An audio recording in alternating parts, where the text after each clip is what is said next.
Playoff implications are here. It's time for North versus the Fragsters, an all-Danish affair wherein which somebody will have to lose the game. That's how these things work. The first is 16, and better not go past that number. Of course, let's talk about this game. Of course, we do have a resident Dane and an American here on my side.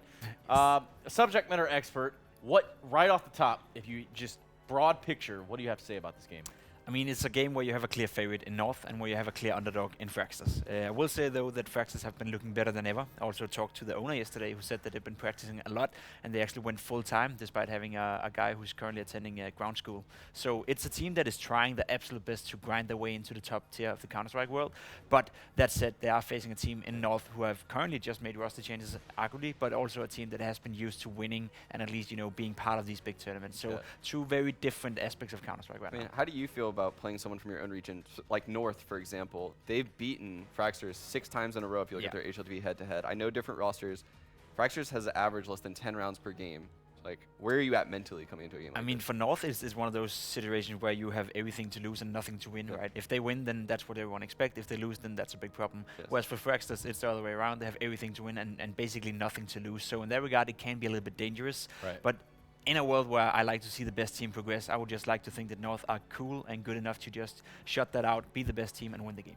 Well, we've even talked about it when we see the likes of like an Energy take on a Liquid. From an American side, these regional rivalries, so to say, it's kind of hard to put the rivalry tag on them because they're not necessarily the closest of affairs, but these games can become what they'd say scrappy. Yes. They have the trace effect, nothing to lose anymore.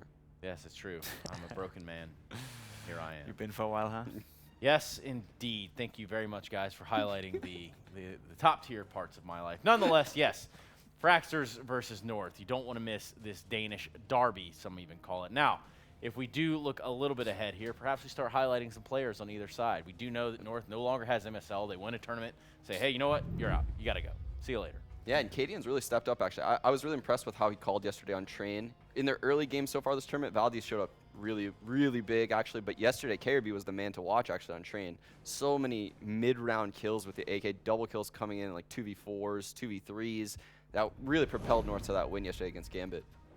And I think that's the most important factor, and the buzzword you're mentioning right there, that is KRB, because this team has been needing this star player for quite some time. They're all good. They all have their each role in the team, but they haven't had the star player of the team to get them to the next level, basically. MSL had to be that guy during DreamHack Masters, which was a surprise not only to me, but everyone else knowing anything about Counter-Strike in that regard. So having a star player on your team that also is a team player in terms of KRB is such a valuable thing. And I think it's been super impressive to see him get better and better and better during this lead on Arcadian. So if he can enable KRB to the level we saw him have during the major for Starladder, for example, then I think North can go a long, long way, not only at this tournament, but in the future as well. Are you surprised, as an outsider of the Danish scene, I was actually surprised that they got rid of Nico. I thought Nico was such a valuable asset in the Danish scene.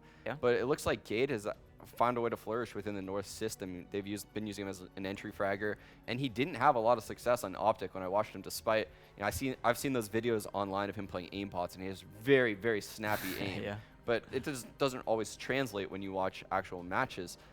How do you feel about them losing Nico and then getting Gate? I was a little bit disappointed at Gate during his Optics day. I think he has potential to way more. I didn't think we'd get to see what he was made of, and it may have been one of those things where he didn't have the role, or he didn't feel comfortable within the team, and you have seen Optic, none of the players currently are feeling comfortable within that setup, so it's good to see him going that way, whereas I agree with you, Nico is a very undervalued player within the Danish scene. I do think there's something to be said about, Gate having a relation to North already, being part of the academy team, being part of some of these guys' daily routines, so there may be some personal agendas in there as well. In that regard, so far what we've seen from Gate is that definitely the potential is there. We just need to see more of it. It's a thing to put a franchise tag on a player, right? That's a term we loosely use because technically franchising in CSGO doesn't necessarily exist. However, when you have a player that rises through the system, there's just that extra little bit of pride on top of it playing with the North. Definitely, and then that pride gives you value, value for money, and Gate is a value for money kind of player. He's cheap and he's good, and so far I think, as said, he has potential to way more than we're seeing right now. That is North, and that storyline within North itself it's been an interesting roller coaster if you're a fan of Danish CS, watching them on the backside of what would have been that Stockholm championship there, really kind of coming out and surprising everyone there. They have seen the change, and then of course we have the youngsters in Fragsters. So let's talk a little bit about this lineup. Perhaps, where do we even start? I think you have to start with Refresh because he's the guy that really carried them through their wins. And then their loss yesterday against Energy on Mirage, he was the bottom fragger. He sat down there with 5 frags. It's very important that he shows up when you watch the team, as well as their youngster Staub. And he's very impressive to me when I watch his mechanical skills within the game. Obviously, he's really young, still makes a lot of mistakes in like the mid-game scenarios and decision-making part of the game. But he is very talented, and you can tell he's going to have a long career ahead of him. Definitely, and the 2 brothers on the team, Dragonfly and Stown, also, you know, it's fun because I played with them, 6 years ago, 7 years ago, when we were just playing gun game and just playing free-for-all games, and I had no idea who they were back then, and all of a sudden they pop up on my screen right here and say, all right, we're back, you know. Stown is 16 years old, he's still attending ground school in Denmark, so he's not even done with his first steps of his life, but already now is a star in the making. I think he's widely considered by many to be one of the biggest and brightest talents we have in Denmark. His brother Dragonfly doing a fine job with AVP as well. They also had a 3rd brother with them actually as the coach, so it's like, kind of like a family team. This is kind of weird. Kind of like a family team they got going right there. He used to play for the team as well before he got replaced and didn't want to play Counter-Strike anymore. So it's kind of like a family story that is also involving around this Fragster team. Kind of cool, if I have to say it. I think there's some real like American television show-esque stuff going on there. Yeah. It's, keeping up with the Fragsters or something like that. Either way, yes, the vetoes are coming out. Again, another best of 1 coming your way, where in which, yes, North will be indeed the favorite. So if you're getting your guesses in, and perhaps we get our guesses in now on what map we're going to be playing. It's a good question. I think both teams have similar map pools. If I were to guess, I would not be surprised if Nuke turns out to be one of the maps. I think both teams feel fairly comfortable on Nuke, and it is left in here, either Nuke or what would it be? Train? Yeah?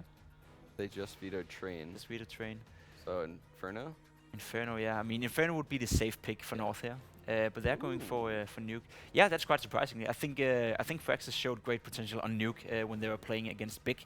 Beating Big in a game on Nuke is no small deal. And as for North, you know, they only have had Cadian on the team for what is it, a week or 2 now. So it's kind of limited how much of understanding they have for each other on Nuke. So it's kind of surprising me they're willing to gamble it. It's a definitely gamble. What's going on, Trace? Get your Grammar King spams in chat for that of Pimp. I don't think anyone ever really uses that emote, so we'll just throw it out there regardless. I didn't even know that was one. What does that look like?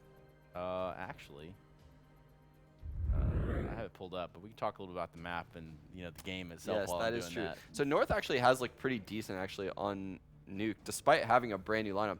I think they blew G2 out a couple of days ago on Nuke Online. It was 16-4 or something like that. But we did see Fragsters come back against Big in a game where they lost both pistol rounds. So both these teams are definitely competent on the map. And I think this has upset potential written all over it. Yeah, and that's what I don't like about it. You know, I don't understand why North would go into Nuke territory when they could go with Inferno, which is a safe pick. Obviously, both teams know how to play Inferno, and Inferno is mandatory for a close game. But if you're the better team, you should be able to win Inferno. Whereas for Nuke, it can snowball pretty quickly. If North gets to start on the T side and Fragsters shut them down within the first 4 or 5 rounds and get that money control, you often see a game like Nuke go out of control, right? So it's a little bit of a gamble in my head for North, but then again, they must be doing it because they feel super comfortable playing Nuke. Yeah, I'm going to need you all to press Control T at this time. Open up loot.bet, a partner of StarSeries Season 6, and get your bets in. Of course, we're just going to be guessing. What do you think? I think it's beautiful. It's great. Yeah, it's not bad, right? No. No one ever Everyone's uses that. spamming it. I see it in the background. Yes, well, we did see the odds, and of course, it is heavily in favor of North. That's no surprise. What would, in fact, be the kryptonite of North? Perhaps who doesn't show up, or what could go wrong for North right off the bat? I feel like a lot of things can go wrong for North in this map right now. They're a brand new team playing Nuke against a team that's been around for a while that shows they're comfortable on this map. I think it's very dangerous to do that on a map like Nuke. There's so many things that can go wrong. You don't typically have plan Bs and Cs at this point if you're North with 2 new players. So if their initial game plan breaks down on their T side, I don't know what they can fall back on. Definitely agree, and I think that's the biggest thing here. What can you fall back on if you're North? On the other hand, you have Fragsters, who is a team that, as well, you know, they don't have the experience. They haven't been in here or at this scene for quite some time, at least not at this level. So if they get off to a rough start, and if it's North, you know, taking the charge of the beginning of the game, then it may also be a blowout. It's one of those games you can't really predict what's going to happen. We'll have to see the first 4 or 5 rounds to get a sense of what's actually going on and where these 2 teams match up against each other. And again, if you are in Twitch chat watching this knife round unfold here on the nuke without 2 vents and without the hut window, then you should probably get your votes in by using #Fragsters or #North. And I guess, what side do you want to start if you're North? I would say CT side Trace, but yeah, what more can they possibly take away from us when it comes to nuke? You know? Yeah, we're really running out of options. Are they just going to take away ramp room next? I mean, you could add some weird hall back there with like a door that never existed before. Like, you could take away the secondary room through the vents, you know, the one behind the actual bomb site and lower. I mean, we could get like a sculpture of Amedi on the wall, perhaps something to add in there, but Just like a picture of you on the People wall. don't even know who that is anymore. yeah, no one really does anymore. It is what it is. But yes, get those votes in there. You are actually cleared to spam. And for what it's worth, guys, it is almost time for those predictions. So Sean Gares. Sean, Yes. Sean Gares. Don't call me. Sean, don't call me Yes. Sean. Gares. Thank you. Gares. Yes. Nailed Man, it. that's a tongue twister. Speaking of twisting some tongues, let's hear what your tongue has to say about this prediction. I think it's going to be a lot closer than initially I would have thought, given the fact that it is nuke. Again, depending on which team gets off to a good start. I do feel that North have the class, they have the players, they should be able to outclass Fragsters. They're still young, inexperienced, and they look like U-Choice. Nice. Thank you very Like a much. loser. That's a compliment. You know, I I'm wanna pushing say. 30. So next victim. I'm over 30, so. But yeah, Gosh, it's you're a old. yeah. I'm Nice. old. I'm old as dirt out here. You know, I can barely even move. Stuck in this swivel chair. I see that you have your cane propped up against the door when I you do. walk in here. But with that being said, I will have to side with North. I do think they have the more skilled players in this matchup. But I wouldn't be surprised if Fragsters gets over 10 rounds. You know, pushes this into a 30-round game even. Yeah, I smell We'd OT. love that, wouldn't we? We would love it. OT, OT. There's never much love when we go OT, and that's why I'm going to go with North. Manhandling these kids over at Fragsters, as weird as that's not supposed to sound. Yeah. Anyway, let's get into this game. We have 2 guys that are ready and eager to bring you the action. It's going to be Hugo and Tom Biz. Take it away, boys. Trace does love a manhandle, but enough about our time in the green room. This is going to be an absolute belter of a match, Tom. We have the Danish derby or derby, depending on whatever word you want to use there. What are you thinking? Underdog win or North coming in hot? I've been really impressed with Fragsters so far, but the first like top tier opposition we saw them play against in the form of NRG, they got slapped. Yeah. Like it wasn't even close. Like we saw Refresh not even really in the server. I think the map would definitely play a bigger part in this because I think Mirage was one they were more like floating, and I feel like NRG were more just like, just play this map. But when you say top tier, would you compare North to NRG in that sense? Again, new roster, new IGL, new AWP. There's a lot of big question marks on this North team. They aren't proven. It depends what, like, because in other maps, yes, in a way, because the T side is going to be fairly important. But by the looks of things, Cadian has been keeping things quite basic so far. At least the map we casted on Overpass, it was a lot of B pushes. I feel like it was more him trying to read his opponent rather than having, like, huge in-depth strategies. And ultimately, like, okay, they've sort of slipped some players into the roster, like they've switched a few, like we got Gade in there as well. But the fact is, as it was sort of mentioned on the desk, he was always part of the North Academy scheme. So it's like, I feel like a lot of the stuff that they would have learned, it would have been learned in very similar ways. So I don't think that would be the most difficult player to slip into, say, for example, a nuke CT side. I think they probably just filled some of the roles, maybe tried to fix that one. Obviously, the other thing to mention is that Danes just in general just play nuke. Like, it's just a thing. Like, they always seem to be, like, I don't think there's a Danish player who isn't good at nuke, and if there is, they've probably been disowned and just sent, like, you're Norwegian now, or just something like that, just sent to a neighbor and just pushed into another country. I think one big factor to take into account is, while this won't necessarily be too important to remember, but North and Fragsters have played 6 times together, and North have won every single time. Now, of course, every single one of those matches... It's like trying to beat your big brother, which Stown will know a lot about. Every single one of those matches have been with MSL, you know, in the lineup for North instead of Cadian. That's a big difference, right? We saw that Betsnet, we saw that DreamHack Valencia, we saw that Chicago qualifiers. So, yeah, different team, different day, different story, and different Fragsters in terms of how they've been playing. But still, you've got to remember that, as you said, big brother. I mean, North, they are the more experienced players, and there's a very good chance that they could just go, okay, come on, guys.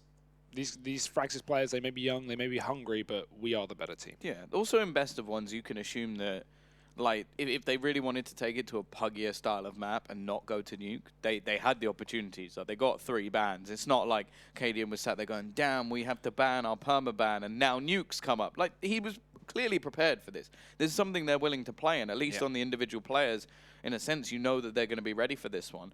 So, yeah, I'm not overly worried for North. The thing more for me is this where Fragsters properly take themselves to the next level? Like, are they going to be a team that's going to look to try and fight, at least to go up in the Danish scene a bit? Or is this going to be the moment where we go, okay, they're still not quite there yet? Because that was one big worry that you and me were having this discussion before the game. It's like, hey, Fragsters look good to go out in this group stage, but they are, if they lose this game, down in the 2-2 spot. And there is a lot of difficult opposition that's going to be in that 2-2 spot today, but that's all for later, Tom. Let's save that discussion because Fragsters are into the T-side pistol with full armor, and they are charging Valdi down. Currently the top performer for North in this event, but he's just going to fall back.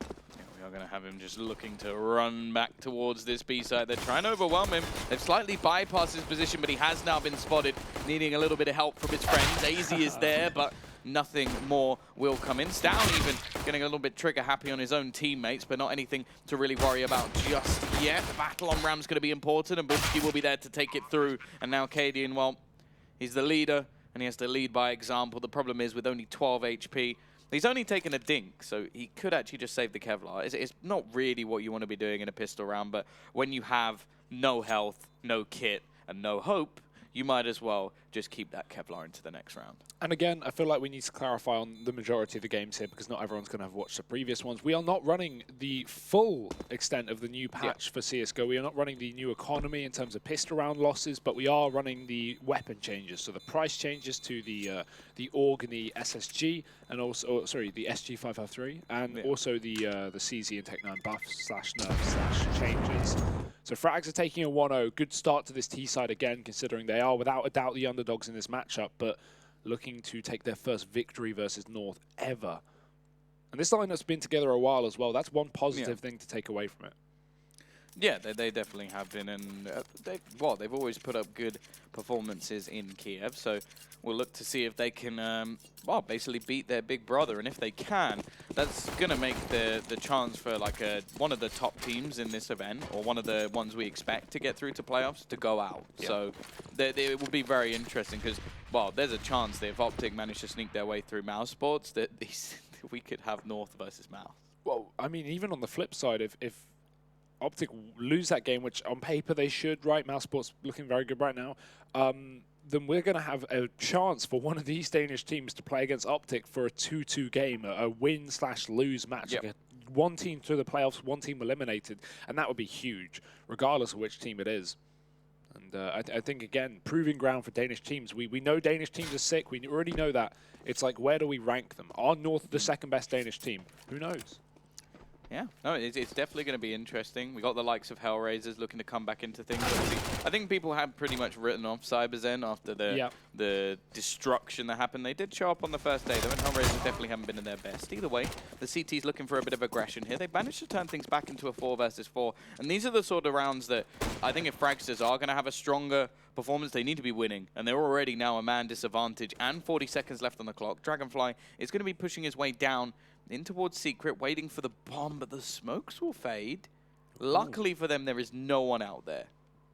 Yeah, Gabe was actually on T roof as well. I mean, now with these smokes fading, Frags are giving it a go back towards that A-bomb site. Problem is, again, you don't have time to sneak from this position if you're Dragonfly. You've got to go A-main. You can't afford to go for this Heaven Wrap that's so common on these outside plays. They've just got to speed it up. And now Kierby has realized there are 2 players on this A-bomb site. And Fractors, 10 seconds left up. This plant's not coming through. Refresh finally kills a man on the site. Kierby's going to be quick wrapping, and this may be perfect. Valdi getting tagged in through the vents. And now this bomb plant coming in. Do they expect Kierby? Refresh is on the angle, and he can't stop the bomb. The plant's through. Refresh is low. Kierby may be making this one possible. He's done it. 2 shots to the head. And that's going to be the round. That's filth. That is absolute filth. He's always been a beast with that Deagle, but that is a disgusting few kills that come in from Kierby. And while that's the start that they would have wanted, bouncing back, the bomb does go down, so it gives a little bit of extra money, and we may see some sort of investment from the T side to try and do some damage back. But they had the chance to get off to the strong start on the T side, and instead, we will witness the CTs with a comeback, and it's going to be a full investment. T side feeling that definitely important to get themselves back into this one. He got 4 kills in that round. 4 kills with the Deagle. I love the speed of the wrap, right? He gets spotted heaven, and instead of trying to take that fight, he just full wraps, instantly goes main as fast as he can. And yeah, that's a nice pace. Knows that outside's clear, knows that the time's low. But look at this chase from AZ. He's wrapped the back line. He's going to be hurt, so Bubsky gets rid of him. In the meantime, Torben catches Valdi pushing up from the ramp, so North not going to get their way into this round. And that bomb plant is already going down. In fact, Fragsters are in a 5-on-2. Well, clearly the pistols are still pretty damn powerful. They're getting absolutely ruined at the moment. Gade is now tagged very low. It's down. Ooh, okay, that took a little bit. In fact, Refresh even had to help him out to close that one. Gade just trying to save what he can, but, well, Fragsters, anything you can do, we can do better. They've managed to do it with 4 players currently surviving. Of course, Gade is going to be looking to try and do a little bit of extra damage along the way. And as they exit, he will hear them running. Got a chance here. Now, obviously, $600 per kill. He's pretty low on HP as well, so does want to get as far away from this bomb as possible. I wonder if he's actually going to die to it. He might, yeah. He couldn't really run outside. Oh my god. He looks like he's ready to, like, chill. Like, his woman's just left him. Well, the new CT models really do look like, well, I can't say that, but yeah, lads, we'll go with. Don't worry.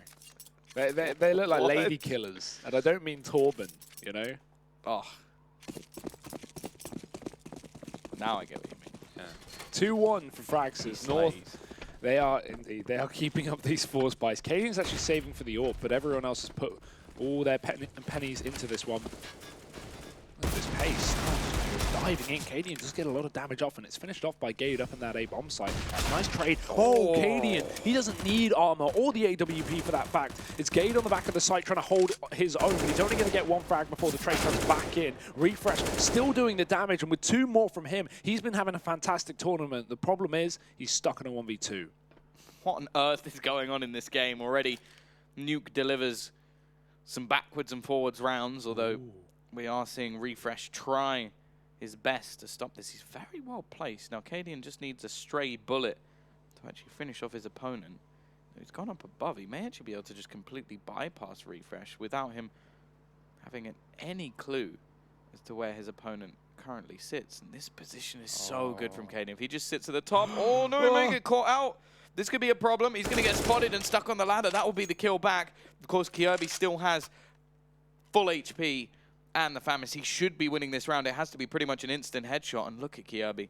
He's just trying to play the mind games once again. He was so smart in the previous round with being able to sneak back through. I think he's pretty much worked out roughly where his opponent is going to be, and hearing the bomb plant would definitely help him out. Refresh very worried about that. Hit the peek, and he peeks out, but it is the HP advantage of Kirby that wins him the round. It's going to be back and forth once again.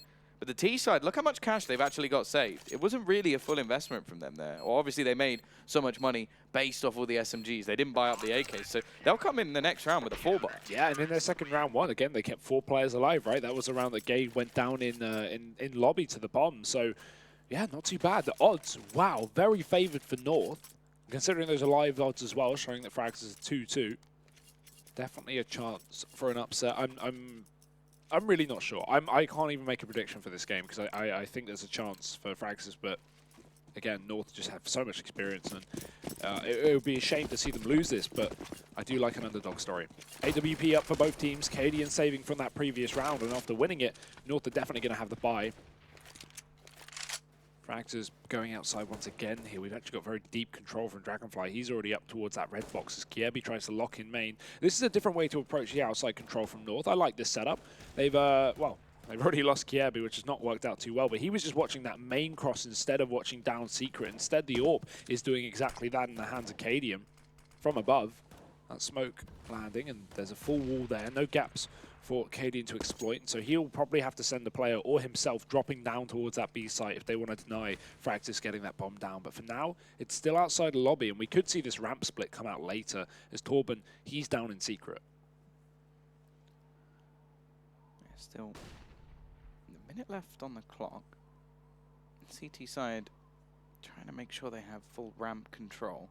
That seems to be their biggest point of contention. Now, they are going to be able to wrap around fairly quickly from there over towards the A side via Heaven, but it is going to be those 2 players on the side itself that will have the majority of the work to do. AZ going to be just left up close, and you can already see Cadian has rotated in, but it seems like that's just a bait.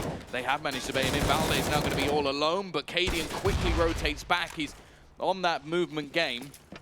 However, look at the trades. The T-side take the advantage once again. They need this kill onto Gade because now the clock starts to tick and they need to get that bomb down, and Gade is going to be pretty well placed. They're actually going to plant just to try and avoid him. He removes the door. Bubsky is just going to look to fall back, but he may fall into the arms of Gade. In fact, he's very lucky with the timing there as Gade pulls out a nade and leaves it onto Cade. Not going to happen. That's a really sick double fake from Fragsters. So what they do is they send the players outside, right? They go for that wall of smokes. North instantly start questioning whether that's a B play, right? And we see Torben back off from Secret, not actually go down towards B, despite that being the end goal. And smoke off Garage, look towards main, throw a flashbang, and Fragsters try and fake the A site there. And then they go down ramp. I mean, there's so many levels to that. North just don't know what to expect. Caught out of position, 3-2 now for Fragsters. They're players all over the map. That's a really nice execute. Obviously, it relies a lot on North not playing aggressive outside or getting a pick with an AWP from Cadian's earlier position. Luckily enough for him, he dropped off with that AWP once that wall of smokes went outside. Could have gone very, very badly for Fragsters, but they managed to pick up a rifle round, and as a result, North continue the force buy wards. That's the big surprise. They do not want to let this one slip. And this actually could come back to hurt them, because for the first time for North, this force buy, it's really weak. They don't have a lot behind it at all. They are only on pistols, no SMGs, nothing else. But they are stacked up outside, and this could be the right call to make. The fact is, if Fragsters can just do what is expected of them here, they're going to get a very strong start off over on their T side. I like the setup from North here. Plenty of players on this out of control. A lot of damage done already onto Bubsky, but still, they will get the first, but that's a nice little crossfire. Gade with one back. More damage being done onto Kierby as he's down to just 20 HP. The same could be said, though, for a couple of players on the Fragsters side. Now, Dragonfly, is this going to be the timing that wrecks him? You've got to be very careful. I don't know if Stown's actually watching the angle to see if anybody pokes their little head out. They're going to want to be careful, and Valde just misses the opportunity, and that will be enough for space to be gained. The only thing is now, look at the clock. 25 seconds. They're still looking to just make an opener on towards this A site, and they're being held back. But there's no one here. North don't have a player on A right now.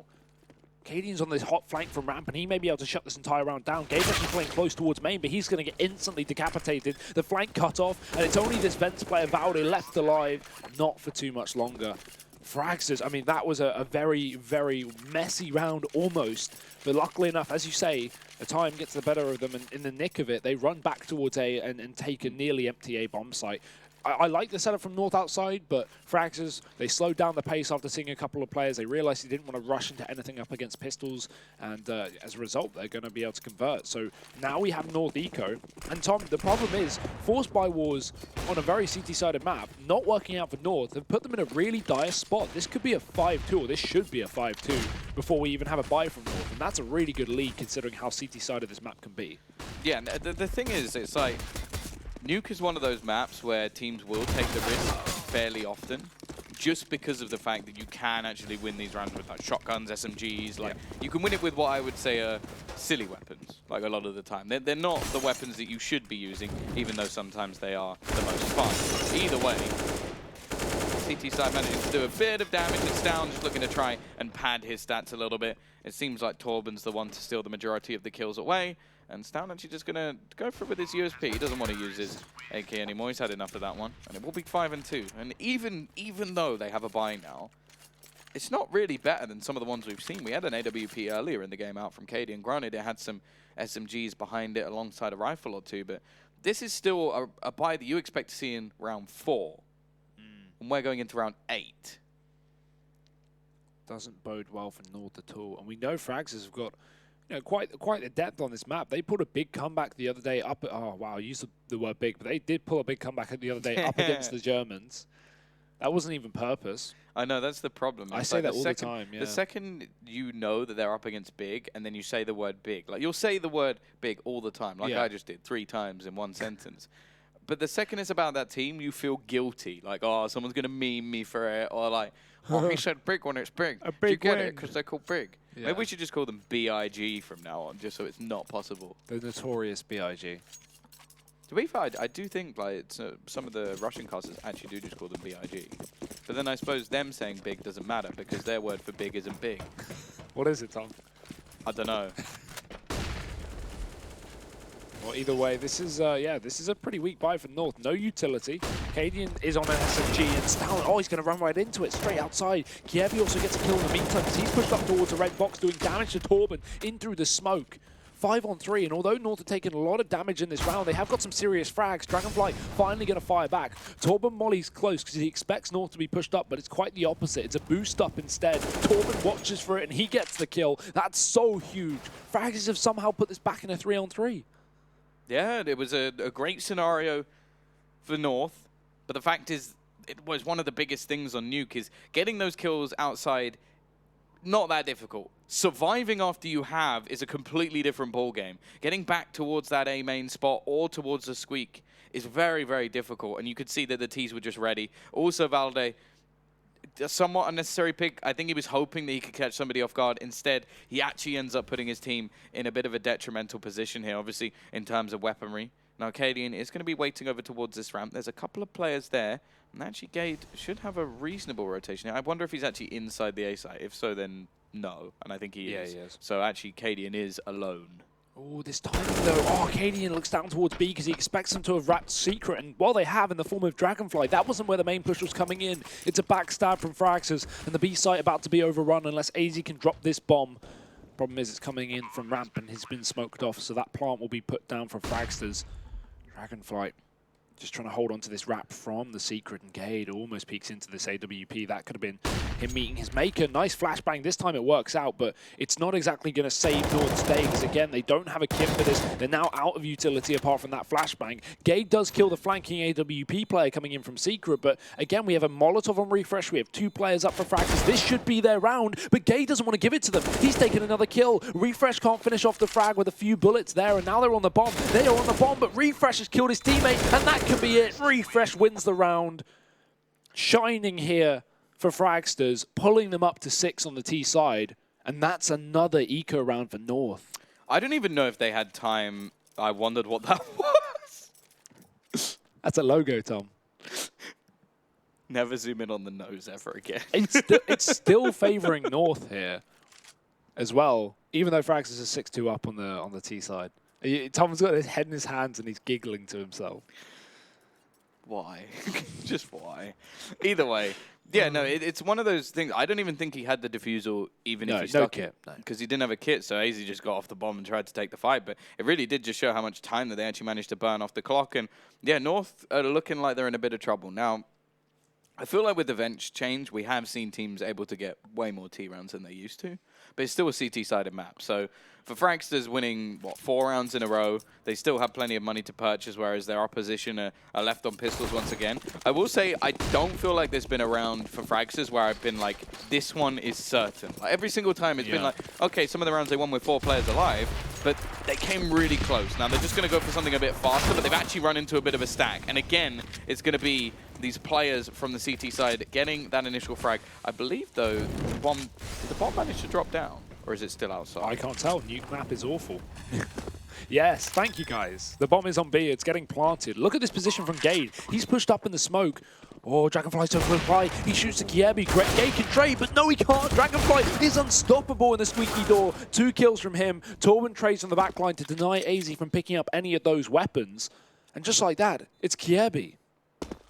I love it. Fragsters just throwing in like the OG matchmaking strat. Just like, bomb, go down, vent. I think that's the first vent dive I've seen since the changes. Like, literally, it just doesn't happen anymore because by that point, the CTs can rotate down ramp. But the problem they just didn't know. Yeah, because they were eco as well, North had no one on ramp to rotate. They only had A players there. So, yeah, maybe it's a read from Fragsters, who knows? But it's a really nice execute to actually, well, actually, it definitely isn't a read because if you knew the North was going to stack A, you wouldn't have rushed vents. Yeah, no.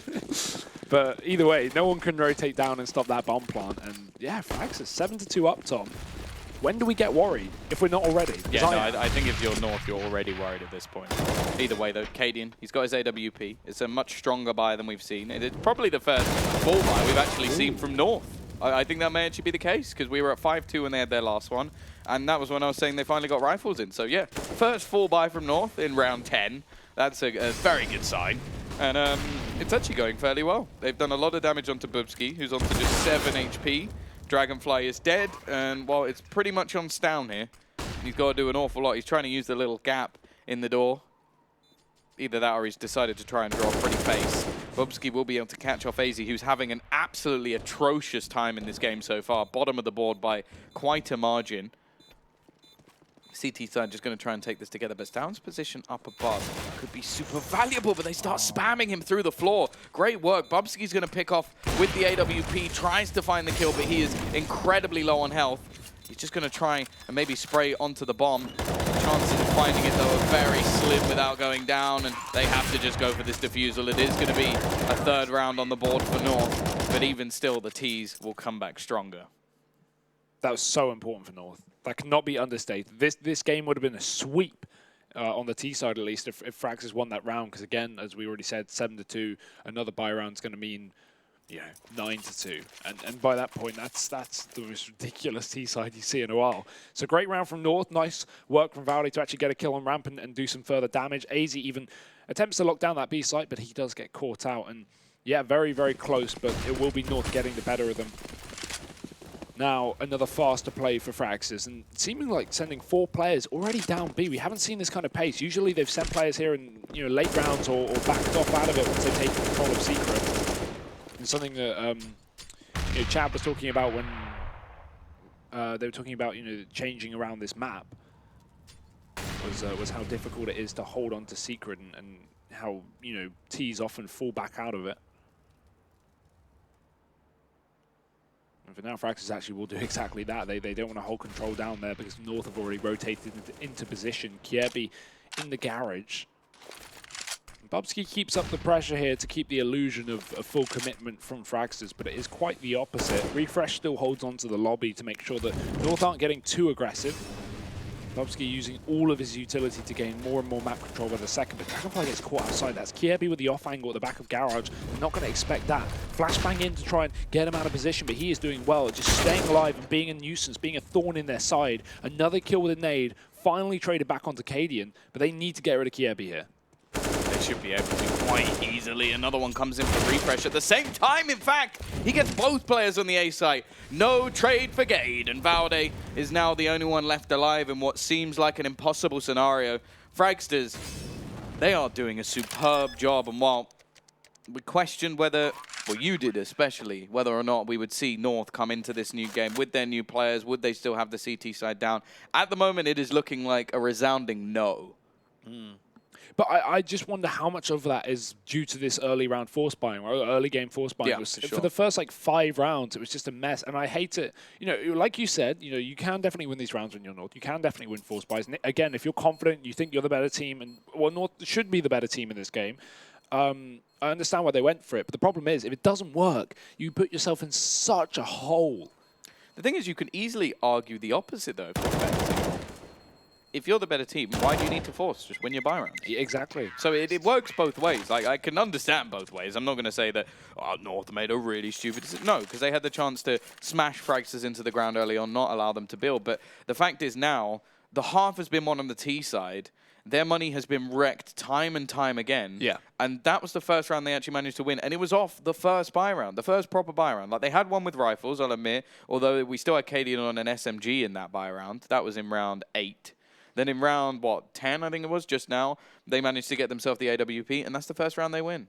And now, there is no way that they have a full buy going into this one. Their money is absolutely wrecked. Oh, of course. They've been full reset. They're $1,400 a player, plus that saved weapon. And, of course, yeah, I am aware. It's very easy for us here, 10 rounds in, 11 rounds in, to say, this wasn't the right call. This could be an 8-3 to North after winning this full spice. You never know. So it's obviously just not gone well. That's the only thing we're saying here. 8-3, and Fragsters, they are charging over this game right now. And North are back down to pistols. I can't even imagine what little they're going to have in this round. As far as I'm aware, they didn't have too much saved money as well, because the one round they did win, they only had, two players surviving? Barely anything. Yeah. Yeah, but well, actually, we can see, because they're in a tactical pause. It's actually by Fragsters. I like this. Have a couple of bevies. Yeah, maybe eat with your mouth closed, you animal. But, yeah. other than that, they're doing Jesus very, very well at Christ, the moment.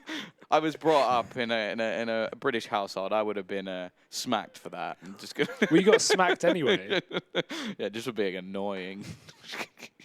Refresh on your screen. Definitely been the star of this team.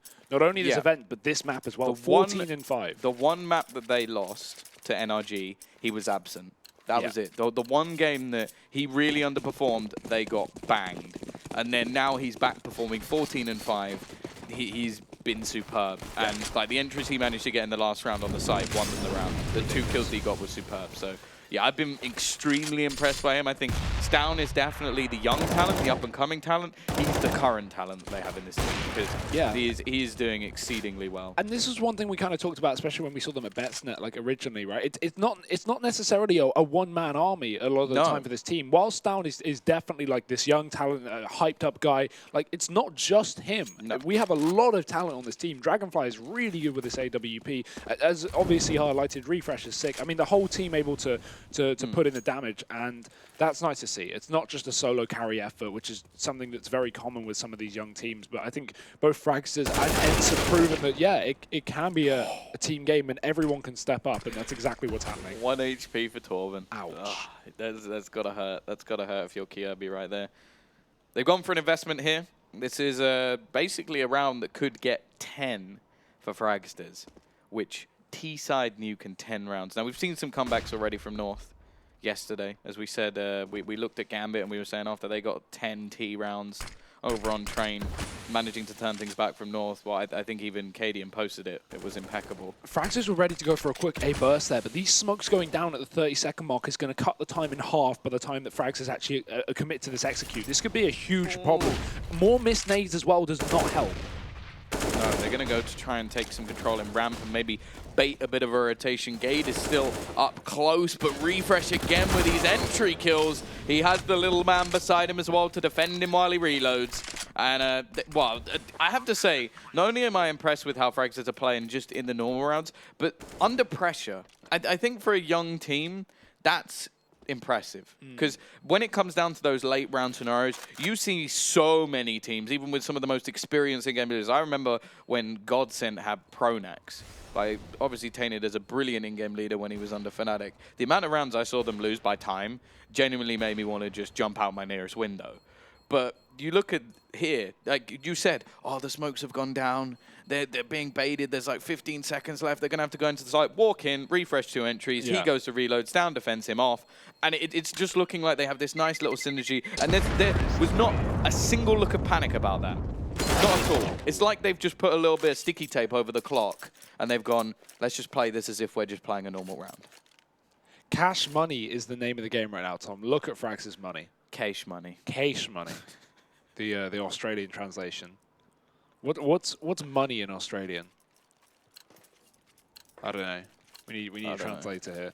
Either way, this is ridiculous, ridiculously profitable for Fragsters. Not only this team and the organization, but now the in-game currency. They got 10k apiece on some of these players. North have pistols. Valdi does have a saved M4 from the previous round, but yeah, if that's your saving grace, good luck. Valdi needs to go absolutely bonkers, but he's already been spotted here. That Molotov, not nade, is going to be a real nuisance, and they don't have utility to get Valdi out of this position. He gets a kill up on the silo, but Dragonfly is quick with the trade. Frax is not allowing Valdi to get that gun out of position, and with that trade there now, Tom, this round, while not over, is very close to being so. We have 4 USPs for North. Yeah, this is definitely not going well. I want to point out, I think it's Kirby, Valde, and AZ combined don't have as many kills as Refresh. It's never fun. No, that's not something that I expected going into this. Like, Refresh is running the show, and with the amount of firepower you have on North, that's saying a lot. Goodbye, Kirby's head. He's not going to be changing that stat anytime soon. It is only by 1. But that's basically why I chose Refresh and nobody else, because it works very nicely for my statistic. But yeah, going for the push in towards the safe side. Again, they're letting the clock tick a little bit low, but early on in this game, I was worried about that. But they've sort of rectified all my fears. They're making me feel more confident in the Fragsters story. I think it's hard not to be confident in the Fragsters story when they're 10-3 up on you. Yeah, I suppose it's like It's sort of like a child's book where it's like you have the underdog, you have the sort of hero that you want, and you're getting towards the end and you know, well, this should go their way now. Like Shrek.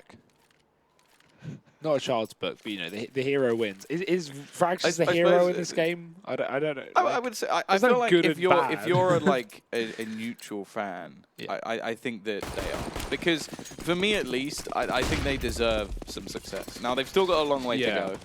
That being said though, the argument I would make to counter that is like, this is a new North team. I want Fragsters to have success, of course I do, but also I want Cadian and this new North to have success. You know, it's a big opportunity for North. The other thing as well is, I feel like going into the 2-2 matches, like if North, I feel like North will have the mental capacity to reset. I think if Fragsters win 2, then lose 2, then I'd get a little bit worried for them. So it's almost like if you want the best of both worlds, I think this is the best case, and I think they thoroughly deserve their place in the playoffs. Definitely. But we are not done yet. We're talking almost as if it is.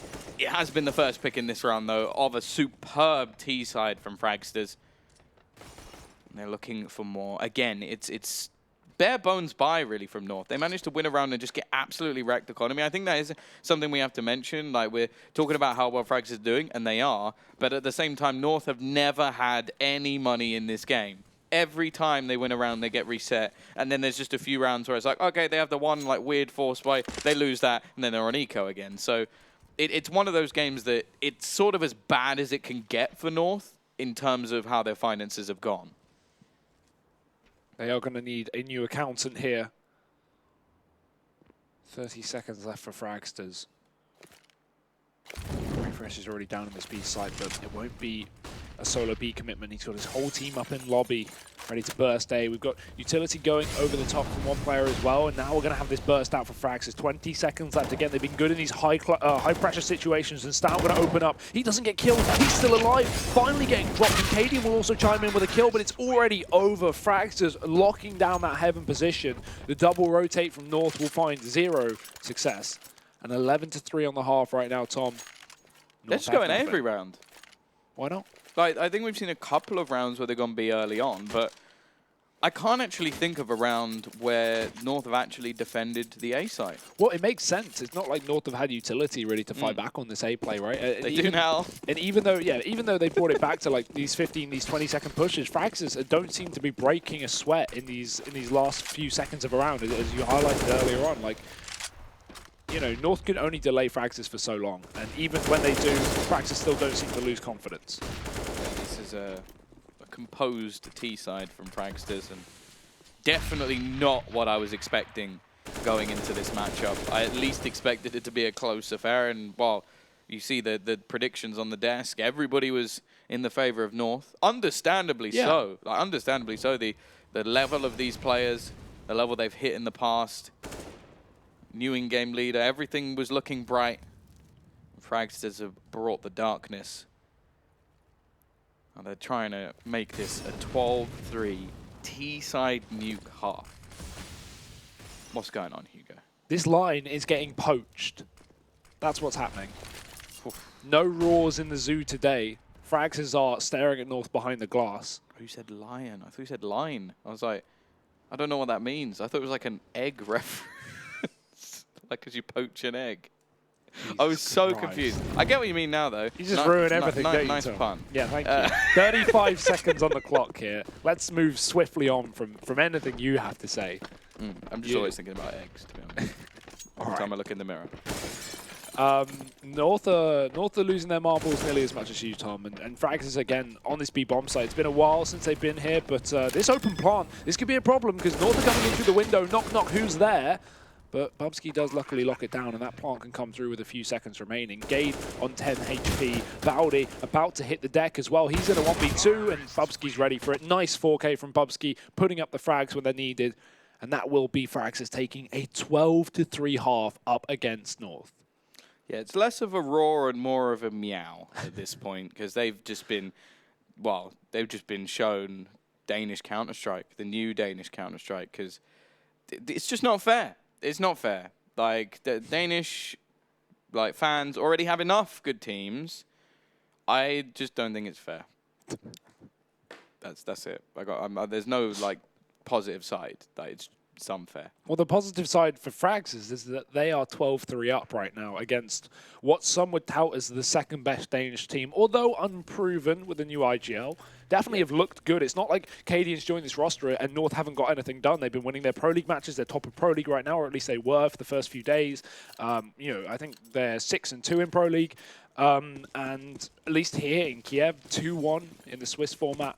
They've been fighting well, but if they don't pull things back on this T side, Tom, they'll be going 2-2, and that's where it really hits crunch time. And Fragsters may be even going through in the playoffs now. So Torben spotting down the ramp again, full armor for Fragsters in this pistol round. North are just going to chase hell and maybe wrap this A bomb site. Chasing hell, it's always a good idea. Already, they're looking to try and overwhelm Dragonfly, and that's exactly what they'll do. They've gained a lot of map control. So many positions that Fragsters, if they're going to try and retake them, are not going to be easy. Down. Nice shot. Refresh catches another. How are they doing this? Turning the tide back, but Gade, he steps up. Is left onto Bubsky. He'll hear the man drop down. That means he has all the information. And the second they go to plant this bomb, he's going to try for the fight. He manages one, but Gade has an excellent pistol round for them. He has been the only man really stepping up in the server at the moment. And he's the one who had the big question mark on his head when coming into this roster. Nobody really questioned Cadian. No one questioned the players that are already there. It was Gade the right decision in place of Nico? Well, at the moment, I think maybe Nico could replace most of the players on this roster. AZ has 3 kills in this second half. 3 kills. Yeah. Dear, oh dear. North, what have they got for us? At least they've they've got 4 in the pistol. Yeah. At least North have won this round, right? Now we can have a game on our hands. Now we can see North's T side. Fragsters cannot get ahead of themselves again. I don't want to count out North in the second half, but Torben with the Deagle on ramp is just going to open up. Fall back down to that lower bomb site while North hounding his heels. He's caught in the corner, and Gay going to check it, ready for that position. Gade could be what North need to try and pull this game back to half number 2. Oh, okay. Couple of CZ kills definitely make this a little bit more interesting, though. CT side back into a 2v2.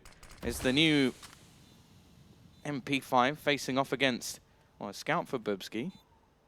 But I think most of them are just going to be using those dirty CZs. It doesn't look like the nerf has really left them in too much trouble. Now, they don't have a whole lot of time. They don't have a kid. So if they are going to get back into this round, they've got to do it quickly. Kirby playing at a distance, I will say that maybe not the best weapon. And actually, the scout shot will be one coming in. It's now left all on to Kirby. They need to get somebody onto this defusal if they're going to have any chance of getting this. And I think the bomb may have ticked too far here. Bubsky just going to be trying to run away, but I think he may even die to the bomb. It's going to be very close. He won't be able to get away. Still, a very good round from Fragsters, but North, they survived just about, and that's all because of that Molotov that Kirby threw at the end. That's too close for comfort. I'm not going to lie. That's a force buy for Fragsters. If North are only just winning that round in the 1v1, it definitely doesn't set high standards for when it comes down to these rifle rounds for Fragsters. At least North will be able to get 6. You'd like to think, because Fragsters have nothing into this round, not a single penny spent. They are bursting at the seams. 12-5 now. North, they're going for a quick A play. Problem is, Fragsters are fully stacked in that yard position, much like North did on one of their CT side force buys as well. The problem is no one's going here, and just like that, the round is pretty much done. Yeah, there's nothing that Fragsters can do here. The main attempt will be to do a little bit of damage. An HE into that corner could be the most damage ever done by an HE grenade, but unfortunately, it's going to be the sprays through the smoke. Chance to farm up a little bit of extra cash, and there's the nade. That did a lot of damage. I think close to 100, if not more. Then, well, absolutely nothing achieved here. No, it's down. He shouldn't get away with a kill here. Easy. We'll add another to his not very big tally, but hey ho, it's off to work we go. We now come in with the buy round. No surprise to see those odds have completely flipped from what we saw earlier after the pistol, well, sort of force buy that we saw coming out from North in the second round. But we now go into what is whether or not we are going to start to see a comeback, or whether or not this is just going to be the end. Because Fragsters, well, they stopped them getting a huge amount of money in that second round. Got the AWP in place. Down looking to try and make a bit of a challenge on the outside. He hasn't had his best game, but the fact is it's been such a solid performance from the team that maybe just hasn't had that much to do already. We see a little bit of a challenge over towards this ramp position. Valde has managed to gain control. Torben just abandoning it and playing more in towards the B side. Now this will force a bit of a switch up in position from the CT side, and we'll see if the Ts are actually able to exploit it. They're still looking to try and challenge in towards middle, and because of what's happened early on, you can see Dragonfly now switching over towards this B side of the map. He has Torben, who was obviously there earlier on. However, they're sort of waiting to see if the Ts do take secret control to sort of splinter in, will they actually be in a little bit of trouble? The fact is, they're still going for this outer control. Ooh, he's been spotted. Kirby walking into his death. Little did he know it. Refresh was on that angle. Cadian's still outside, so they have to be aware that there's still the possibility of this split. North do have ramp control for free, as Fragsters are totally fine with giving that one up, but they're going to go down towards B instead. Cadian still lurking in that yard position as well. Now the AWP spotting these players. Cadian's just trying to catch rotations, as you can see, but he's going to be a bit too late. One player has already made his way down that secret spot. Cadian could split A main, but in the meantime, Dragonfly is trying to hold on to B while his teammates fall like flies around him. They're still close by. He's still with the AWP, and North don't know he's in this position, but that bomb plant can come in with 10 seconds remaining. He might be able to catch AZ moving out towards that door, but in the meantime, Refresh has killed the flank. The thing is, they will be able to hear the scope, and there is a player very, very close to his position, so they should have the information that Dragonfly is up there by now. Gade is already going to pick up another, and AZ on the site will put down one more. It's left all onto Dragonfly. Not much hope for him in this situation. Doesn't have a kit, and he's already going to be spotted. Nice shot at least onto AZ, whose day is not going to get any better, but it will now be 12-7. And as said, we did see a ridiculous comeback on train coming out from North. Now, they could look to try and do this again. It's not going to be easy on nuke, but I did say, bear in mind, I do feel like that vent change has actually made this map a little bit more contestable. Let's see what contest Fragsters bring to the table with these CZs. Again, recently buffed/nerfed, and by recently I mean today, and by buff/nerfed, they have made the CZ better at tapping, but more inaccurate at spraying. Kievi running fast, not into main, but instead over the top and round the side. They're trying to flank this A bomb site. Refresh down in lower hell as well. So, Fragsters, do they remain aware or vigilant of the fact that Kievi's pushing above? Torben, he's so good with this Deagle. Starting things off, but the problem is North have taken that B bomb site. He's now going to get caught in the rotation. There are still trades here for Fragsters, but again, 1-for-1s are still very difficult. North do have the rifles, but look at Torben. Yeah, he's managed to sneak his way in towards a secret little spot. Just sat down the bottom. The bomb is going to go down. Now, they do still have Molotovs for clearing this, but it's just whether or not they actually expected him to be able to rotate in fast enough. Now, Refresh has managed to gather up an AK-47, so he doesn't really want to overface in this situation. I think he'll be the sort of last resort if they do manage to do enough damage that it's worth pushing in for Torben. Oh. He's got 2 quick deeks! There's only 1 man left. It's Gade to try and save them once again. And I can tell you now, Refresh is now coming to run in with the rest of his teammates. The IGL trying to do everything alone. They've spotted him out. They know he's over towards this position. He's spraying them down. Neither of them able to connect. No. And actually, Refresh has just killed his teammate. I think that may be the round done. Refresh, he's been the hero so many times in this, but this time he's become the villain. He will survive. He saves the AK. Torben, he tried his very best, but it wasn't quite enough. Fragsters falling apart like Danish pastries. That is a mess of a round. And Torben does his best to pull them forward, but oh dear, the door was closed. You can't nade it when your teammates are standing by. These are the kills from Torben here. He instantly rotated down towards B. Look at these shots. That was through the tiny hole in the door. That was just utter filth. And still they lose the round. North are in this game and they are not giving up. They have yet to lose a T-side round here from North. This comeback is well and truly starting. Gade saves them once again. Well, and so does Refresh. But at the same time, like him staying alive there with all of those players bombarding him was so important. And he right now is sat way above on the top of the board. 21-14 for his team. There's nobody even close. The next best is 13 on Kirby, the new boy on the block.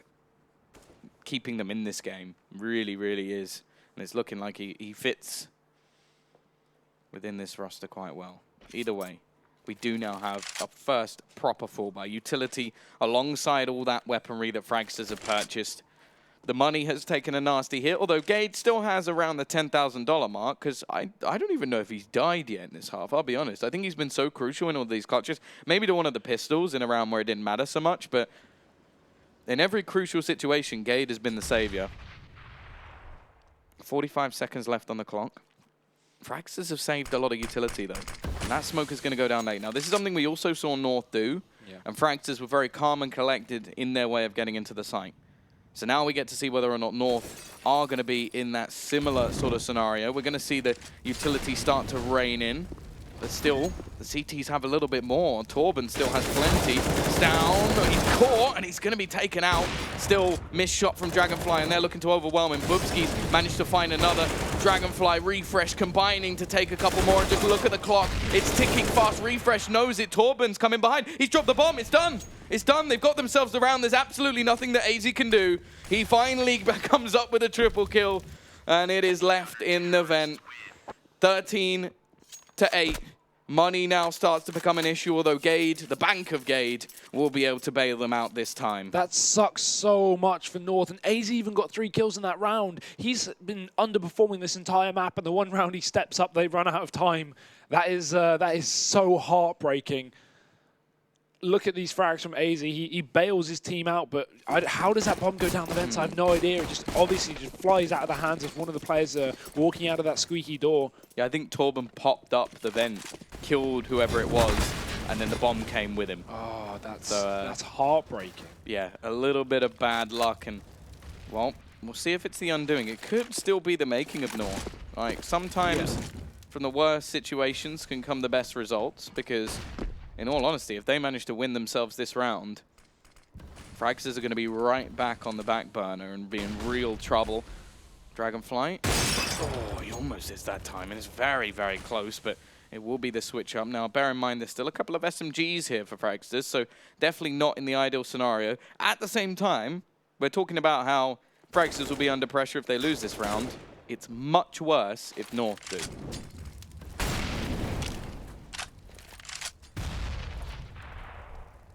Fragsters aware they can break this, playing very passive, not wanting to give away any kind of kills. Refresh playing this close angle. He does only have an SMG, and Gade going in for the entry. This man has been the absolute most dominant player for North. The only reason they're still in this map. Molotov's going to force Refresh either back or forward. He chooses back. That's the right decision to make. There are 3 North players on the other side. If he went forward, that would surely be his death.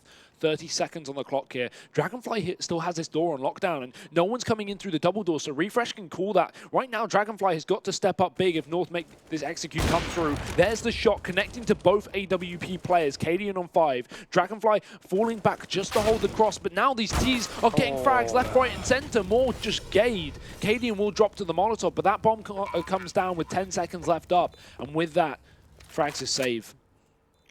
Yeah, Gade again.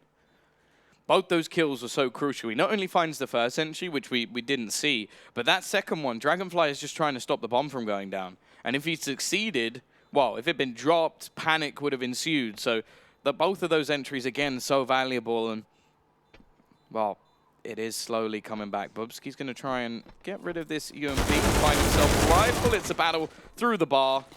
It will be to win it, trying to blast that AK into the air. It's exactly what he does, and they'll be able to do some damage on the exits, but all in all, that wasn't really worth it. They'll be left down to just pistols going into this next round. They may even have to force the issue here because money's not in a good state. Funnily enough, I completely hadn't noticed this, but Stound's on 8 frags himself. He's no, said it in the first half. He was a little bit quiet, but I just assumed that would have changed. But with North winning almost every single round apart from 1 on this T side, yeah, there's not really been the chance of Stound to come back. Yeah, there is the force you mentioned. We do have a couple of players saving, but Katie speeding up the pace again, going for this fast A push. Bubski not ready. He's expecting the push from the hut, but instead it's all in through the door. Nice frags coming in from Bowdy as well. He catches his ramp rotate, and just like that, it's done. It's dusted, and North are clean as can be on that A bomb site. 13-10. And this is getting a little bit worrying for Fragsters Tom. Do you know what? It is getting a little bit worried for me. I'm starting to panic. Yeah. I'm getting a little bit scared. That's it. And what about the game? You know. Oh, Is that scaring you as There's well? a game on, yeah. We have a game now. Yeah. 12-3 half, 1 round manage for Fragsters. They're on the flat eco. They will have an AWP on Dragonfly going into the next round anyway, but yeah, we've seen some of those stars go a little bit quiet. As we already mentioned, Stown, he was a bit slow in the first half, but was still doing a lot of damage. Now it becomes a bit more of a problem. This time they've switched up their stack. It is going to be on the ramp. Just looking to try and, again, keep that economy a little bit lower, because at the moment, for the T side, it really is starting to build up to ludicrous proportions. And the thing is, at the moment, the way things have been going, Fragsters are unable to win rounds cleanly enough that they are safe from a reset. And they haven't managed to string any together. They're in a similar position that we actually saw from their opponents. They are going to manage to overwhelm one. Kirby will fall after a little bit of stat padding. While Valde wants to do the same. It will be 13-11. North have got the difference down from 9 to just 2. That's scary, but look at this. This maybe could turn things around for Fragsters. Double AWP. Refresh and Dragonfly saved on that force buy round just 2 ago. So they brought in the big guns. Maybe that's what they need at least to try and close out this game. Although it is not looking like their game anymore. Despite the scoreline leading for Fragsters, this is a half all for North. Where are the AWP set up? We do have one sitting outside. That's going to be Dragonfly close. He's got to be careful. They're rushing him down. No scope from Dragonfly. AZ's dropped, but it's still the A split. Kirby just runs away. He doesn't care about that outside control because right now North have A. The smoke in main cuts off Dragonfly, and he's already down to 20 HP. AWP save. Retake, that's not going to happen. It has to be the save. Yeah. Bring those AWPs into the next round. A good call from Cadian to speed up the pace, try and throw off Fragsters when the pressure is on, and that's the thing. These sort of situations are where North are going to thrive, and Fragsters may just crumble. They were so close to taking themselves in towards the playoffs. It almost seemed like a dream come true, but it's quickly turned into a nightmare. Torben will at least be able to put down Cadian. Of course, in this moment, it doesn't matter for the T's if they lose any players. They want to remove these weapons. They want to not allow Fragsters to save anything here. Refresh seems like he may be about to get some company. Gade is very, very close to him, but by the looks of it, they are going to be able to hold on to what they've got. So the CTs will have another buy. It will be a purchase. Sorry, the problem is, what do you do now if you're Fragsters, right? 13-12. You have 3 saved guns. You have 2 players with about $2,900 each. Now, those 2 players, I would argue, could go for pistols and armor in this round. And next round, everyone will be able to buy regardless of the outcome. But do Fragsters want to put more stake in this round? Do they want to fully invest so they actually have rifles? Because they can drop over rifles. Don't get me wrong. They can drop over M4s. But it would screw their next round buy if they don't win this. Mag 7 Kevlar. I'm not even against that idea. Spend Mag half 7 your Kevlar. money. One of them on the door. The other maybe pick up an SMG, depending where they're playing. Or you could get a scout if you really want to play that sort of out of control. I know that they've got 2 AWPs already, but the fact is you're waiting on some sort of hero ridiculous play anyway. Either that, or if you are relying on the AWPs, then pick up an SMG or even then just go for a pistol and a load of utility and try and set up those players. Either way, this has been the man of the moment, the turnaround. Of the server. He has been fantastic. He's now top of the board. Considering they were 12-3 down, that is very impressive. And I can safely say, without Gade in this game, they would have lost. Yeah. I mean, even the amount of early rounds at North won off the back of Gade. Look at that pistol. He got 4 kills on the T side. He is the only reason they are here. But the speed from North, again, Torben going to get first blood. This could be Fragsters' round. There's still 2 players down on B. Dragonfly's here with the AWP. AZ's going to try and split in through the vents to be a nuisance for Fragsters. But actually, it's not a B play. It's a wrap back towards A. We saw Fragsters do the same thing. And will they fall for their own tricks? Stown needs to find something, but he gets overwhelmed. Again, 2 kills from Gade. He's running rampant over this A-bomb site. The second AWP comes alive, and Refresh finds 2. This is not over just yet. Or maybe it will be for North, because Kirby is all that stands. Yeah, Refresh has now come alive, but Kirby still has the bomb. Torben, though, well placed. Will have heard the rotation, will know that it's going to be on towards this B site. Now, they'll at least get a little bit of money bonus, but that's not really the problem here, and Dragonfly puts him down. The double AWP step up. I don't know how Refresh managed to do what he just did, but he saved them there. Yeah. Those couple of kills were so vital. And that's sick as well, because they clearly were ready for that A play. Despite North going down towards B, they lose a man to Torben. They instantly back off. Torben calls, they're not pushing. And instantly we see Refresh just push into that hut because he takes control behind enemy lines. North, they take A, they clear out all the traditional spots like close squeaky, above hut, heaven. No one there because Refresh is in your lobby. And he's not in the waiting room. He's just going to go straight to the front of the queue. It's worth noting as well that all the players who had a weapon keep the weapon. So the 3 players who actually had a purchase in that round all managed to keep them. So that's going to give them a nice little bolster to their economy. Now, it's not anything crazy. They will still be in a bit of trouble if they do lose this next round. But at the same time, it gives them a much better stance if things do go terribly wrong. Say they do lose it, it's 1 eco, then they have a buyback on the board. And then they're not out of this by any stretch of the imagination. Either way, this is now crunch time. For the T side, money, not really a problem for here on out, but it's the rounds. They are 2 from going into the 2-2 setup. And then, well, then anything can happen. They could, like, realistically get a Danish derby. I think that's possible for either side if they go down, if Optic don't manage to win. If they do manage to win, then you could get Mouse Sports, which, again, I don't think either of these teams would want to face. So this map, for anybody wondering, is for a spot in the playoffs. Top 8 guaranteed for one of these 2 teams. And, well, for both of them, for different reasons, they want it. Torben, he's going to be pressured once again. He's been pretty damn good at playing off these rotations, finding the opening kills. Ooh. And they're going to give Gade the chance to do it again. He's taken a bit of a tag. The fact is, this man doesn't necessarily need so much help because he's just been popping heads. They were talking about the amount he seems to DM, the amount where, I think it was Pimp who said he didn't think he really lived up to his potential.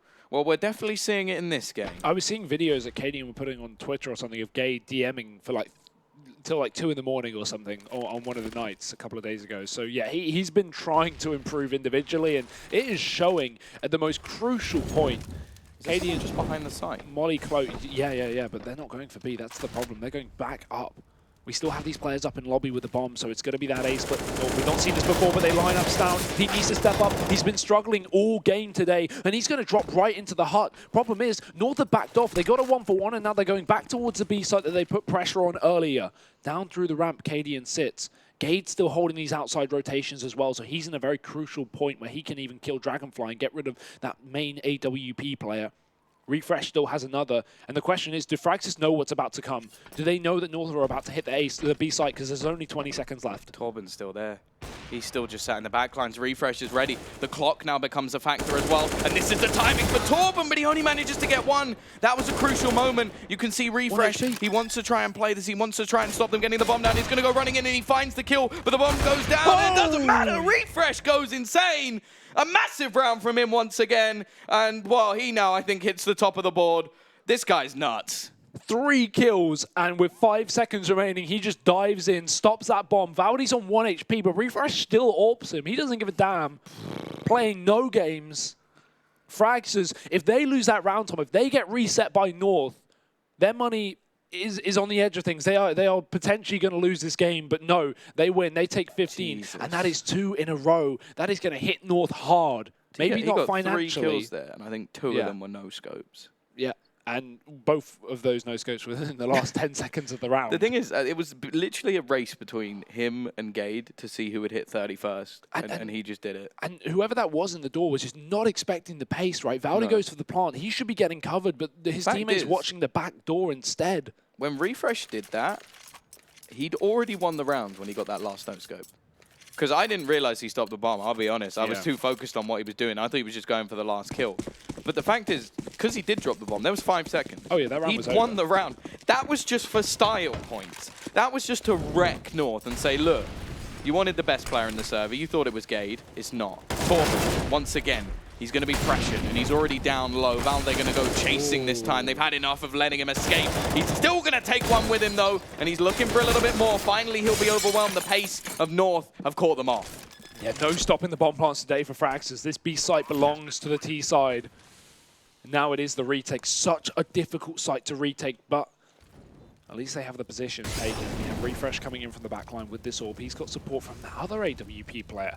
Not an easy angle to clear, but Kiebi going to go peeking into it. Refresh is too quick on that trigger. I hope he scoped for that kill, because North are now down a man with not much utility left in this round, but they do have the time playing on their side. Fragsters need to go fast. Stoun's found himself a second. This is still a problem. The time is still ticking away, and no one's on this bomb. AZ has the angle for it. Finally, they're going to jump on it. They're committing. They're still defusing, and AZ can't stop this round. It is going to be the Fragsters going forward to the playoffs, 16-12. That's a better celebration. That's what we want. That's what we want to see. This means a lot for these guys. They've come here before. Kiev has always been a good place for them, and they have made it into the playoffs, and they deserve it. There's no doubt about it. They've come up against a Danish rival, a team full of talent, and they have pretty much shown them that you're not the only talent here in Denmark. Not that anybody didn't know that already, but what a performance. Refresh is insane. Just insane. There's no other word that you can use for him, and well, towards the end, I think he dragged them out of what could have been a horrific showing. And that's the coolest part as well, right? Not only do they take a sick 12-3 lead and they absolutely dominate North on the T side of nuke, but then even when it gets close, even when North go, okay, you know, we know we can pull this back, we've got so much experience individually, it gets down to the last few rounds, 25+ rounds, and Fragsters still don't fall or succumb to the pressure. They still close out the game, and that's just impressive. That just shows the level of skill we have on some of these players. North are going to have a tough time. And I think the other teams that are worried about 2-2 are going to be even more worried now. So far down there, we've got Imperial, and we've now got North. Either way, it's off to the Fragsters guys with Frankie for an interview I'm sure they're going to love. I'm here with Refresh from the Fragsters, one of the top fraggers, if not the top fragger in that server. How many was it again? I think 31, but I'm not sure. I think loads and loads of people in Twitch chat are sure that's going to be broken down on the desk very shortly indeed. But you guys crushing so many teams here. Were you expecting to do this well here in Kiev? Really, we came into this event with zero expectations. We just came here for the experience and do our best. So it was kind of surprising that we have beaten these teams that we did, and I'm really happy for the team. What's your secret? A secret? I don't really know. Like, it might be, I think our chemistry on the team is really good. We're really good at playing off each other, and we kind of know what each other's going to do like all the time. Because we have been playing with each other for a long time. So we have really good chemistry and teamwork. And I think some of the teams could take a lesson from you guys as well, because you remain calm at all times, even when suddenly North are chaining all of those rounds. But do you think you can keep your composure when you're in the top 8 playoffs this weekend? I think we can, actually. I always try to be positive and look on the bright side. So I'm gonna do my part to not be kind of stressed out. And I think we're going to handle it good as a team. Well, we can't wait to see you. You might face some more Danes again, but you are you are the killers of your fellow Danes in this particular matchup. Congratulations. Enjoy your next day off, and we will see you here on Friday. Now, for you guys at home, if you enjoyed some Danish action, you're going to see a little bit more very shortly, because we've got Optic up against Mouse Sports. So let us know who you think is going to win that matchup in Twitch chat right now, because we need to head back to the desk. Yes, indeed. Welcome back. And it does appear, and I'm just reading the script here, the Fragsters have toppled North, and North is heading south with that one. Nailed it. Yikes. Thanks, guys. That's all I got. Yes, it was a rough affair there. Yep. Honestly, not a very strong first half from North whatsoever, so perhaps we center our conversation around that right away. Yeah, the early part of the first half was a total mess, right? Back and forth, round for round, and then all of a sudden, Fragsters obviously ran away with it. And that's what really propelled them to win that first half very convincingly. And we said going into this map, it was a dangerous pick for North, and it didn't look like they were ready for that CT half. No, definitely not. I think North looked a little bit out of sync. AC had a rough time. Kaden had a rough time. Neither of those two players, who are two of the playmakers of North, especially considering their roles in the team, didn't really get anything done. So the first team to win 2 rounds in a row, as you said, it was back and forth, was Fragsters, and they just picked it up from there and then had a super, super, super well-played T-side overall. A little bit disappointing bringing them on the CT side, you know, you gotta give credit where credit is due, but also criticize where there is something to criticize. And Fragsters should have been able to close it out a little bit sooner. They shouldn't allow North to get back into the game, especially with the experience they have. The way North gets back into this game is pretty, I don't know, more telling on their side, or the fact that perhaps on the CT side of Fragsters, it came out just a little shallow. But yeah, I mean, the only comeback started there on the second half for North on their T side. I mean, it's one of those situations when you are Fragsters and you're not supposed to win this game, and you know that. All of a sudden, you find yourself in a prime position to win, so you maybe get a little bit scared of winning and getting over that edge and over that hurdle it is to win the game. So trying to play a little bit less scared is probably the advice that I would give them. But it's Counter-Strike, it's the mentality, and this is how it goes sometimes. Obviously, North were playing some sick rounds as well, and AC and KDM were stepping it up a little bit. But overall, if I were Fragsters, you know, I would take this as a learning experience and just, you know, tell yourself that even though we won, we can't allow a team like North of the quality they have to allow them inside the game once we basically already won it in the first half. How about some of the highlight players here? Because Refresh sticks out in my mind, at least for the Fragsters. Yeah, Refresh killed it. Honestly, he has the secondary opper for Fragsters, had more op kills than Cadian in this game, who only had 2. I think Dragonfly might have had like 14 total when I quickly glanced through it. So really lackluster performance from Cadian. I would say that he definitely got the short end of the stick on this one, Trace. Yeah, you got to be careful about the short end of the stick. I mean, you never really know when it might creep up on you and just poke you, huh, Sean? It could definitely poke you at any time, Trace.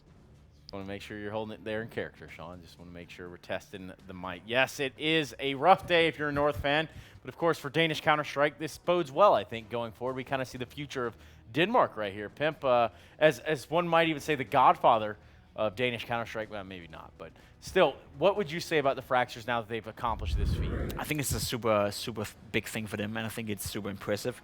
It's again one of those, he said it in the interview as well, it's a learning experience from us. We didn't have any expectations coming into this tournament, and neither did I have for that matter. So the fact that they're able to go through, not only going through 3-1, but convincingly as they were, and winning against some of the teams they were winning, is super impressive. I want to see more of them, and I'm interested to see how well they can fare in a best-of-3 against one of the top teams. We are yet to see them play a best-of-3 against a team like Mousesports, a best-of-3 against a team like Hellraiser for that matter, or NRG. So if they can put up a fight there, then sure thing we have a new star team in the making. So in theory, I mean, it's kind of like North got washed there. It's like they took a bath in the first half. At least their first half wasn't really going to help them succeed in this matchup. You have to have a few more rounds than that to even have a footing. Yeah, they definitely had a very poor start. And like you said, that you can't start under the 8-ball like that on CT side nuke. You put so much pressure on yourself to come back on that T side. It's just not going to happen. Definitely not. Yeah, well, we can take a look at our head-to-head here. How do you say, Gil? Gil. Gil? Close. Gil and Refresh. Of course, 2 Danes here, one of which came up in a huge way for his team. I kind of have to ask, is this a team that you can see, you know, as a Danish member yourself of that scene, is this a team you could see sticking together for longevity, or do you think perhaps if they find significant success that they could be parted out? I think Down, so to say. I think they are part of the food chain in Denmark. They have to be. It will be for a given certain time. Obviously, this whole Fragsters project is kind of interesting because it's they're like basically not part owners, but they get a revenue share of basically everything. So all the sponsorships coming in and all the kind of stuff is going directly to the players. Something we don't see in a modern world right now. So they have an initiative to back this project up and stay together. Also, it's one of those teams who don't brought in like experienced players to teach them. They learned themselves basically and just started from the bottom. So as he's saying, you know, they have a special connection with each other. So it may be a little bit more tough to get one of the players. But if Refresh keeps playing like this and North comes knocking, then I'm sure that he will have to say yes to such an offer. Yeah, no, I agree. I don't know who's exactly teaching them the fundamentals because they make really good fundamental decisions. They move around the map very slowly, which is surprising for a young team. They're not aggressive and take risky duels like a lot. Bouncing around, taking fights they don't need to. Yeah, no, they're actually very good with that. But going back to the fact that you called Pimp the godfather of the Denmark scene, I like that. I wish we could get like that, the deep godfather accent out of him. Like, I brought up this. Yeah, well, perhaps we'll formulate that in our off time. Here, we're going to go to a quick break. We come back. We have the matchup that you have all been waiting for. Me, personally, I woke up this morning with a grin on my face, and it wasn't because I had just enough milk in my cereal. It's because we have the likes of Optic and Mousesports squaring off in a best-of-1 here in the Swiss system. Who will prevail? Only time will tell. Come with us. We'll be right back. You had McDonald's. So.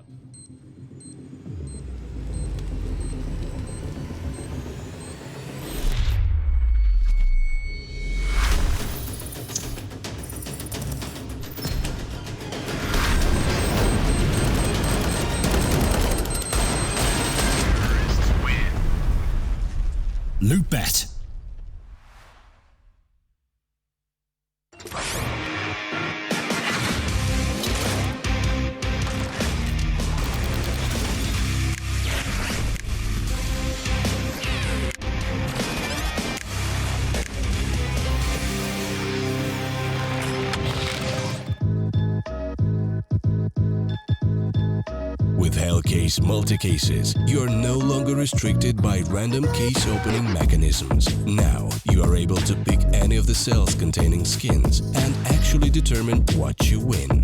Use the promo code and dive right in.